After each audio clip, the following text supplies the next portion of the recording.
a história do mestre Didi, né? O mestre, ele inteligentemente, ele fundou o Ilê Chipá na base de 3 famílias, inicialmente, né? A base de Miguel Santana, com toda essa estrutura tapa, cultura tapa, que é um dos poucos lugares que ainda cultua tapa é no Ilê Chipá, porque tem a família Miguel Santana, que são detentora desses espaços tapa, né? Fundou, baseada na minha família, né?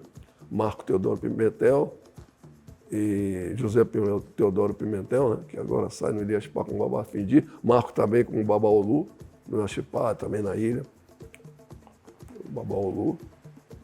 E a família dele é a Cipá, certo? A família dele já vem com todo um know-how também, ele é seu orixá, porque a mãe dele era mãe senhora, né? Que ganhou há uns 50 anos atrás, coisa desse tipo. Então o mestre, ele foi fundamental, formou o Ilê Chipá, ele incentivou, ele foi um fundador de uma troça carnavalesca que se chama Burocô. É uma das primeiras troças carnavalescas que foram. Ele não foi a primeira troça carnavalesca, a primeira troça carnavalesca veio há muitos anos dele. Mas ele conseguiu regularizar, foi o primeiro a conseguir regularizar. Certo?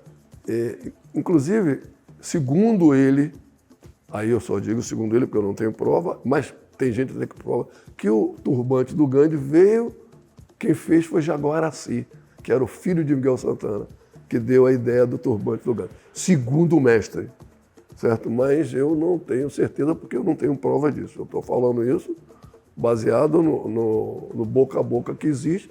Não é só eu que sei isso, não, né? Muita gente sabe. Não é uma coisa que eu sei de segredo.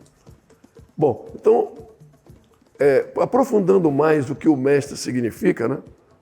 Além desse aspecto, aí a gente entra na fase da criação do mundo, né? Depois que o mestre foi para a África e trouxe, através do livro que ele lançou, O Nagô e a Morte, que provavelmente você já deve ter lido, a cosmovisão afro-brasileira mudou. Porque uma coisa é você ter a criação do mundo judeu, a criação do mundo budista, mas você não ter uma base, né? E a nossa base aqui da criação do mundo, ela não é exatamente como ela é na Nigéria, né? O Dudu, muita gente nem sabe o que é, né? Talvez você que estuda não sabe, mas o Dudu, para o menino porteiro, é o Dudu. Agora, se você falar em Nanã, ele sabe. O Dudu. Porque ele não sabe, não é porque ele é ignorante, não, é porque não existe esse ensinamento, né? Aqui, normalmente, o afrodescendente nem sabe distinguir negro de preto, certo? O cara não sabe que um é raça e o outro é cor. O cara não sabe, certo? Por quê? Porque ele é incentivado a não saber. Então, porque aí ele vê um afrodescendente como você, certo? A maioria de pessoas como você, elas querem estar longe de afrodescendente, porque nós estamos sempre perdendo, então está longe disso. Você está me entendendo? Mas esse aspecto só muda na hora em que as pessoas tiverem uma união profunda. Então, continuando o mestre, ele já tinha essa visão há muitos anos. Por isso que ele formou a SPA e formou o Intercab, e que fez o congresso aqui da tradição da afro-brasileiridade aqui na Bahia, que vocês devem ter conhecimento, né? Que veio muita gente de fora, etc. Eles foram o primeiro a fazer. E essa cosmovisão é muito importante. Até hoje você não tem esse livro. Você tem alguns aspectos, né? Todo mundo sabe o que é Oxum, o que é Nanã e tal. Mas não tem as brincadeiras. Por exemplo, vocês sabem, por exemplo, coisas, mas isso não está escrito de uma maneira, ou então não está na música, né? Tanto que um dos sonhos meus que era realizar um musical, certo? Do nível Porgy and Bess, mesmo, um pouco menos que ópera, não tenho toda essa pretensão, onde essa coisa que o mestre ensinava, que é essa essência, que é a essência brasileira, né? Porque nós não somos africanos. Nós não somos africanos. o Iorubá que a gente fala é o Iorubá todo detonado já transformado com a dinâmica brasileira. Todas as religiões de matriz africana são recriação brasileira, não tem muita coisa ali que não tem nada a ver com a África. Então nós temos um panteões incríveis que devem ser preservados. As histórias são outras. Essa ideia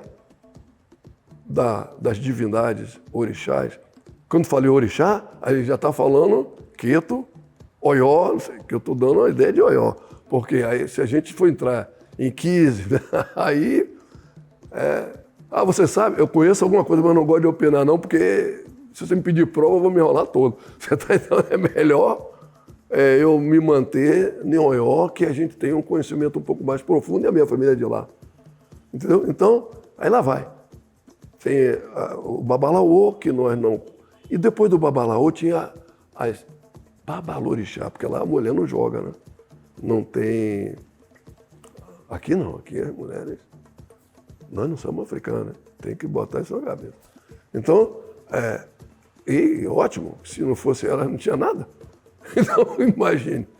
Aí, vai descendo, aí vem a Ezequiel, vem os cargos, nasceu Ogum também, né? Que vai descer o Ogé, vem o Amuixã, a Lagbê, que aqui também tem e tal. Aí vai toda uma sequência de como era a vida, né? Então, Mãe Senhora, ela tinha intenso conhecimento disso tudo. E ela sabia que antes de você se falar com o orixá, você tem que pedir licença aos seus ancestrais. Isso é da cultura. Não é ela não inventou isso. Entendeu? É da cultura nossa. Claro, aqui é uma recriação. Então, como eu disse a você, que tem vários panteões. Quando você começa a ter vários panteões, a cultura, certo? Ela começa a ter algumas modificações. Que, inclusive, essa é a nossa beleza. E os outros terreiros que não seguem essa cultura estão errados? Não. Cada um com seus dogmas, desde que esteja trabalhando ou tentando fazer com que as pessoas tenham uma noção de que aqui não é tudo isso que se vê. Como dizia a música, é um pouco mais.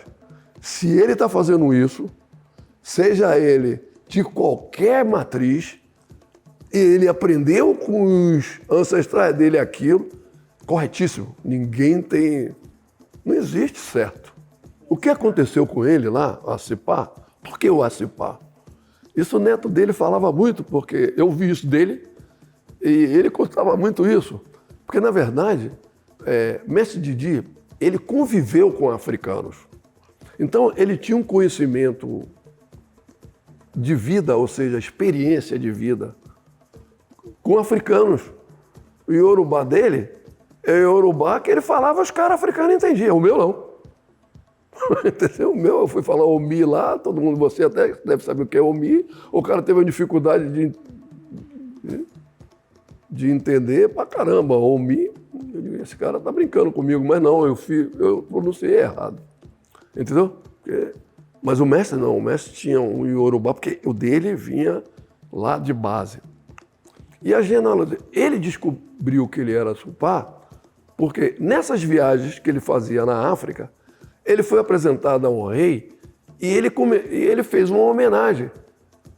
E dentro da homenagem que ele fez, ele cantou uma cantiga que era um brasão a Acipá. Aí o cara falou, só quem sabe isso é Acipá. Ninguém sabe isso aqui. Só os Acipá, chama os Acipá aqui. Aí que veio a história do poço que o mestre Di fez. Nós estivemos visitando, não sei se você sabe, ele fez um poço lá. Na época, isso, eu estou falando isso de 50 anos atrás, eu não sei se é 50, mas por aí, certo? Lá na África tem uma cidade que se chama Kossikou, nós visitamos. Uma cidade onde tinha os Acipá. O mestre, o rei mandou ele lá, e ele, como o mestre, ele já tinha uma condição financeira não abastada, mas ele se sentiu na obrigação de, como ali eram familiares dele, ele fez um poço que está até hoje lá em homenagem a ele. Nós fomos no poço. O poço está lá. Entendeu? Nicosicu, que é uma cidade que a gente visitou e fizeram uma homenagem a gente incrível. Vieram a homenagem a gente, quero dizer, a família dele, que eu estava ali também. Eu era o chefe da delegação, mas eu não era da família dele. Mas a homenagem se estendeu a todos, porque aí foi bonito, porque o nosso Ijexé Alapini, o Wellington, fez uma colocação boa. Nosso Ocialabá Paulo fez uma... Todo mundo teve a oportunidade de falar, foi muito interessante. A nossa Badabaraú, né? Ela deu um show de bola, uma classe.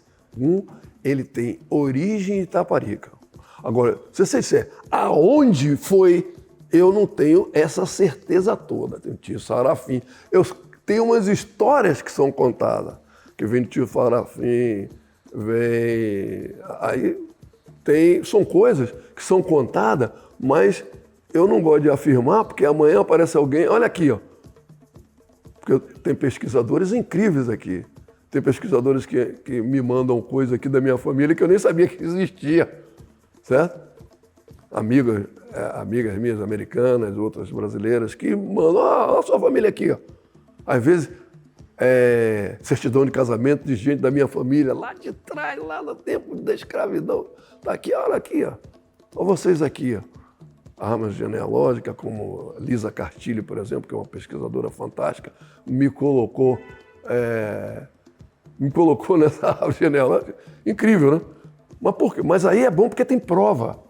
Agora, mas uma das coisas que eu posso afirmar, que foi Marcos, isso aí todo mundo sabe, porque tem coisas que todo mundo sabe. Não precisa nem ter prova. Existe prova até, que inclusive levantada por essas pessoas que são pesquisadoras, das viagens de Marco. Das viagens tem prova. Agora, alguém aqui pode ter uma pessoa que é budista, tem prova da viagem, mas quem disse que foi ele que trouxe? Está lá escrito isso? Não está, porque ele não ia escrever isso no diário do cartório, entendeu? Quem é Marcos? Marco Teodoro Pimentel.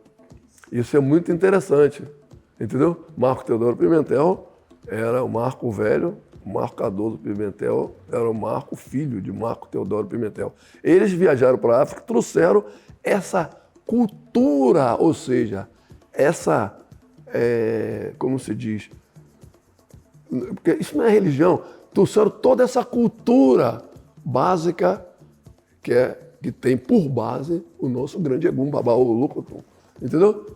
Essa é a nossa base. Eles são tanto que ele era o Alaquini, ele que era o Marcos, certo? Então, e aí, claro, Alaquini significa a maior posição que um ogé pode alcançar, porque o Alapini, ele é o comandante de todos os casas de Egum. Chegou a esse ponto. Certo? E nós agora estamos sem, e vai demorar muito. Porque isso não é igual às igrejas cristãs que tem que substituir. Isso só sai depois de um consenso com todos os terreiros. Você imagina quantos anos leva isso? Às vezes 30, às vezes 40. Não surge um Alapini de uma hora para outra, certo? Você está entendendo?